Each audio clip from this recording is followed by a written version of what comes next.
Minn mindu l-Ministru tal-Finanzi Clyde Caruana beda jinsisti li l-Gvern tal-Labor irid inaqqas in-nefqa tiegħu b'xejn inqas minn 200 miljun euro l-ewwel lok fejn beda jqaċċad kien mill-budget tal-Università ta' Malta. Madankollu fl-aħħar jiem għamu bosta domandi dwar l-attitudni tal-Gvern fl-isparpaljar tal-flus minn but il-familji Maltin u Awċin.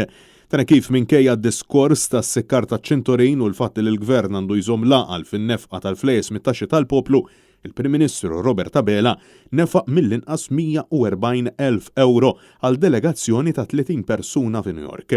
L-erba filgħodu Net News staqsal il-Robert Abela dwar din l-istorja żvelata mill-ġurnal Times of Malta, Abela fil-waqt li attakka lill-istess ġurnal saħaq illi n-numru ta' persuni li kienu qed jakkumpanjaw kien wieħed żbaljat. Smajna il-Ministru Clyde Caruana jgħid li rid jaqta' mill-budget allokat minħabba ovvjament is-sitwazzjoni li għaddejja. Ma taħsibx li hija kemm xejn ironika mbagħad illi Tom Fojka bħala gvern tal-inqas 140,000 b'delegazzjoni ta' 3 irruħ meta tlajt New York. Qed titlaq minn premessa żbaljata illi fumentata Times of Malta jiddispjaċini ngħid illi minkejja li weġibnija bil-miktub xorta għażlet li tikkonkludi illi kien hemm delegazzjoni ta' 30 meta n-numru huwa żbaljat. Dan għaliex f'dan il-każ ma għodx in-nies illi kellhom magħhom il-Ministru jinborġ Deputat Prim Ministru Chris Fearn ukoll imħallsin mit-taxxi tal-poplu, iżda insista li miegħu kellu bi 17 persuna illi qalilna illi għadu f'lukanda modesta. Biex issiefer iva se jkollok spiża dak li qal ukoll il-Ministru Caruana huwa li infaqna 40% ta' travel budget bħala gvern li kellna allokat għal din is-sena.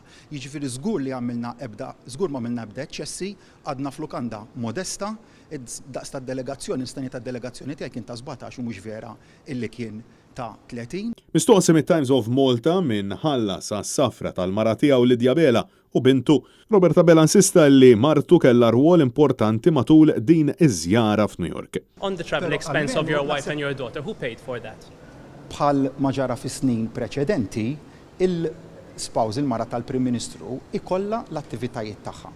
Dak li ġara f'din id-darba u jirrifletti dak illi ġara fis-snin preċedenti. Madankollu għażel li ma jweġibx għat-tieni darba dwar jekk l-ispiża ta' bintu tħallsitx mit-taxxi tal-poplu jew le, u minflok elenka kemm il-darba se jkun qed jivvjaġġa fil-jiem li ġejjin. Ara, ifhem, Ivan, ejja inti Because it sounds like a taxpayer-funded holiday to one of the most expensive cities in the world. Assolutament ma nistax naqbel miegħek.